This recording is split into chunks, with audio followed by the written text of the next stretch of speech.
પછીનો પેરેગ્રાફ જોઈએ આપણે. હું પેરેગ્રાફ વાંચું છું, ધ્યાન આપજો. પેરેગ્રાફ પછીનો જિગ્નેશની આપણે ચર્ચા કરી. પછી એન્કર કહે છે Jignesh will be a confident man. Jignesh એક આત્મવિશ્વાસુ માણસ બનશે. Let's listen to the young lady online. Online ચર્ચામાં એક લેડીઝ મીન્સ એક સ્ત્રી છે એ ઓનલાઈન ચર્ચા કરવા માગે છે, એને સાંભળવા વિશે એન્કર કહે છે. ધ ગર્લ, હવે છોકરી પોતાનો પરિચય આપે છે. નમસ્તે સર્સ, આઈ એમ દિલશાદ ફ્રોમ રાપર. નમસ્તે સાહેબ, હું રાપરથી દિલશાદ બોલું છું. My face is full of pimples. મારા ચહેરા પર ખૂબ ખીલ છે. How can I get read of them. હું તેમાંથી કઈ રીતે છુટકારો મેળવી શકું. ગેટ રીડ ઓફ ધેમ, તેમાંથી કઈ રીતે છુટકારો મેળવી શકું. What have you done so far. તો મિસ્ટર શાહ એને કહે છે કે તમે એટલા બધા લાંબા સમયથી શું કરતા હતા, શું કર્યું છે. તો દિલશાદ કહે છે I have applied various creams but nothing has work. મેં વિવિધ પ્રકારના ક્રીમો છે ફેસ ઉપર ચોપડ્યા છે, પણ એને કોઈ અસર થતી નથી. નથિંગ હેઝ વર્ક, કંઈ એની અસર થઈ નથી. તો મિસ્ટર શાહ કહે છે Dilshad don't worry too much. Dilshad એટલી બધી તું ચિંતા ના કર. Pimples are common at this age. આ ઉંમરમાં ખીલ થવા એ એક સામાન્ય બાબત છે. ટીનેજર્સને ખીલ થાય જ છે. ઉંમર જેમ જેમ તમારી તરુણાવસ્થા સમય દરમિયાન આવે ત્યારે ખીલ એ કોમન બાબત છે. દે આર શોર્ટ ગો, તે ચોક્કસ જતા રહેશે. દિલશાદ બટ હા, પણ કઈ રીતે. આઈ એમ ટાયર્ડ ઓફ એપ્લાઇંગ ક્રીમ્સ. હું તો ક્રીમ ચોપડીને થાકી ગઈ છું. તો મિસ્ટર શાહ કહે છે don't get carried away by the ads. Don't get carried away by the dates. અહીંયા carried away by the dates ચાર વાક્યથી દોરવાય છે. અહીંયા આપણે નકાર વાક્ય છે. Don't carried get carried away by the ads, જાહેર વાક્યથી ગેરમાર્ગે નહીં દોરા. Better consult a skin specialist. એના કરતાં તો ચામડીના કોઈ સારા ડૉક્ટર સાથે કન્સલ્ટિંગ કરવું, ચર્ચા કરવી કે what can I do for gate read of the pimples. Thank you sir. તો કહે છે આભાર સાહેબ. અહીંયા બીજો એક પેરેગ્રાફ જોયા, આમ ત્રણ બાબત ધ્યાન રાખવાની છે. અહીંયા પ્રશ્ન લખ્યા છે પિમ્પલ્સ એટલે ખીલ. ગેટ રીડ ઓફ, આમાંથી મુક્ત થવું. આખો ફ્રેઝ છે, શબ્દ સમૂહ છે. કિસ્સામાં આમાંથી મુક્તિ મેળવવી. Carried away by the ads, જાહેર વાક્યથી દોરવાય છે. પછી don't carried away by the ads, જાહેર વાક્યથી ગેરમાર્ગે ન દોરવું. સ્કિન સ્પેશિયાલિસ્ટ, ચામડીના નિષ્ણાત ડોક્ટર. કન્સલ્ટ એટલે ચર્ચા, બરાબર, ડિસ્કસિંગ. તો these are some tough words, not a tough, but be practical and write down these words in your notebook. They are helpful to understand the lesson. બરાબર, પાઠ સમજવા માટે તે મદદરૂપ છે. ક્વેશ્ચન ને આવ્યા છે આમાંથી. Dilshad is from Rapar. ક્યાંની વ્યક્તિ છે? Rapar. What is Dilshad's problem? તો આપણે જોયું કે ભાઈ એની શું સમસ્યા છે. What is the problems of Dilshad? તો કે there is full of pimples on her face is Dilshad's problem. તો એની સમસ્યા ચહેરા પર પુષ્કળ ખીલ છે. What does Mr. Shah advise to Dilshad? Mr. Shah से Dilshad ने શું સલાહ આપે છે? શું એડવાઇસ, સલાહ. કે to advise her not to get carried away by the ads, better consult a skin specialist. શું એને સલાહ આપી? જાહેરાતોથી ગેરમાર્ગે ન દોરે, પણ એના બદલે સારા નિષ્ણાંત ચામડીના ડૉક્ટર સાથે ચર્ચા કરે અને સોલ્યુશન લાવો. તો આ ખાસ યાદ રાખજો. પણ તમારે સંવાદમાં એ જોવાનું છે કે હુ એડવાઇસ દિલશાદને માર્ગદર્શન કોણ આપ્યું છે? તો કે મિસ્ટર શાહ. એ તમારે જોવાનું છે. આવા વાક્ય પૂછાય છે કે હુ સ્પીક ધીસ સેન્ટેન્સ, આ વાક્ય કોણ બોલ્યું છે?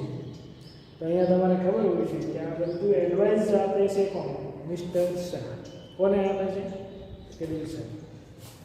તો અહીંયા એટલી બાબત આપણે જોઈ. બરાબર?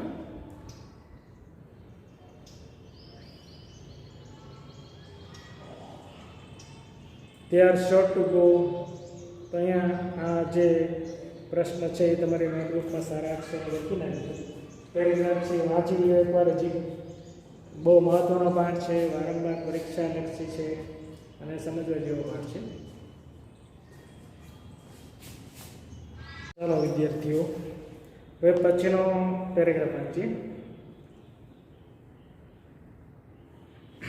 Anchor doctor Shah, here is અંતિમ with a question. ડૉક્ટર શાહને કહે છે કે અંતિમ અહીં વિડીયો કોન્ફરન્સની અંદર તેમની પ્રશ્ન સાથે ઉપસ્થિત છે. જે અંતિમ બોલે છે, good evening સર્સ, I am Antim from Kavita. Mr. Bakshi and Dr. Shah, good evening. What's your question?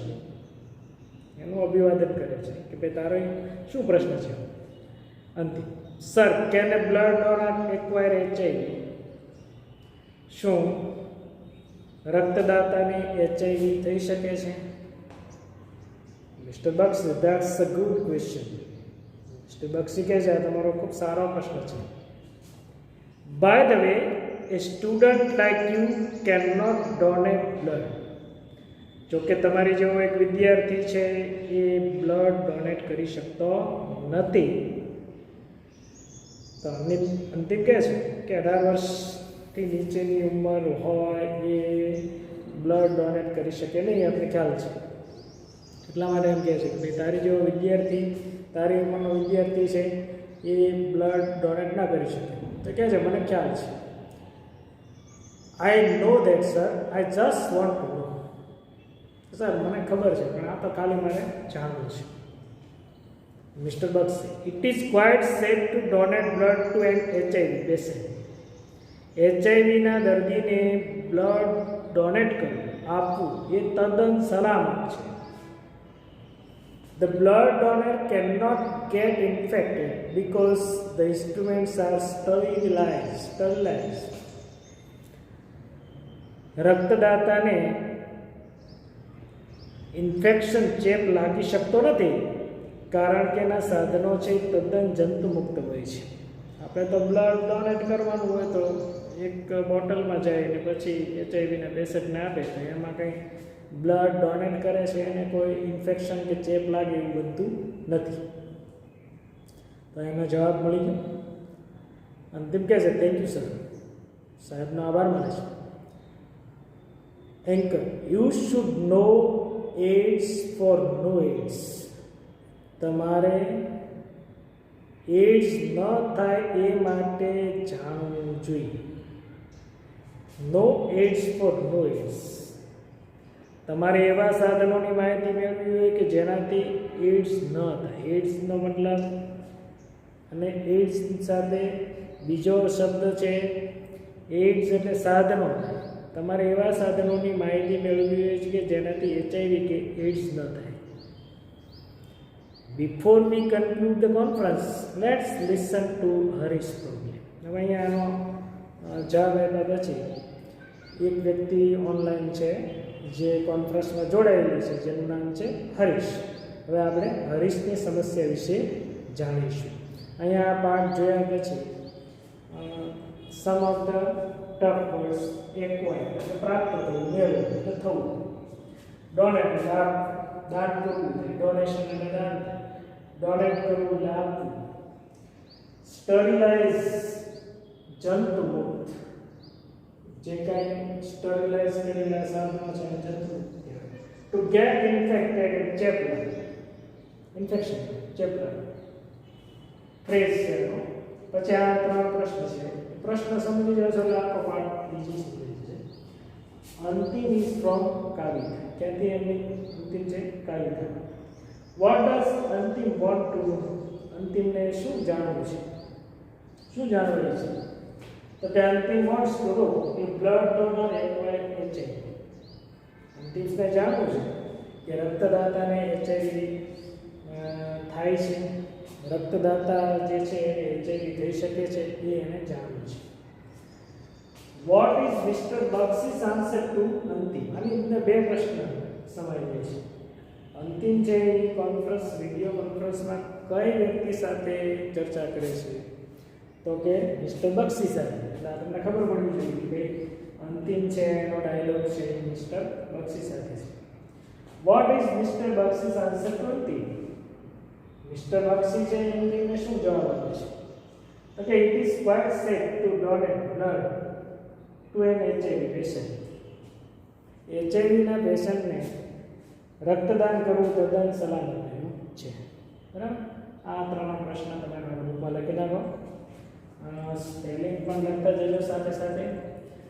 પાઠનો paragraph wise તમે સાંભળતા જજો, જેથી તમને ખ્યાલ આવે કે અહીંયા મારે કઈ રીતે પ્રશ્નનો જવાબ લખવો, કઈ રીતે વાંચીએ છીએ, what is the right pronunciation, શું એનો સાચો ઉચ્ચાર બોલે છે સાહેબ, એ પણ બધું બરાબર સમજવાનું છે. બરાબર? Is it clear?